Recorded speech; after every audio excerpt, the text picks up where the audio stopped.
ఏం పేరమ్మా? మందు ఎప్పుడు తీసుకున్నావు? అది ఏం మందమ్మా? గడ్డి మందా?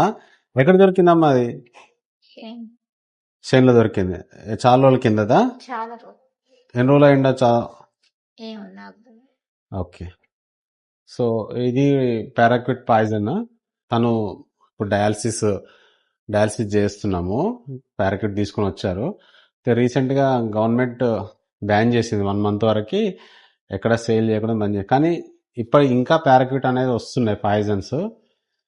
ఇది ఇంతకుముందు చెప్పాను వీడియోలో. ఇప్పుడు మళ్ళీ ఎందుకు చెప్తున్నానంటే, ఎక్కడో అక్కడ పొలాల్లో కానీ లేదు ఇంట్లో కానీ మిగిలిపోయింది చాలా మంది తర్వాత వాడొచ్చని యూజ్ చేస్తున్నారు.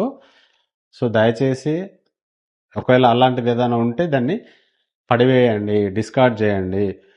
ఎందుకంటే అది ఉంటే, అది తాగితే దానికి మోర్టాలిటీ అనేది చాలా ఎక్కువ. సో అన్నెసరీ మనం ఒక లైఫ్ లాస్ అవుతాము. సో దయచేసి మళ్ళీ చెప్తున్నాను, పారాక్విట్ లాంటిది ఇంకెక్కడన్నా ఉంటే దాన్ని డిస్కార్డ్ చేసేసేయండి. దాన్ని ఇంట్లో కానీ పొలాల్లో కానీ ఉంచకండి.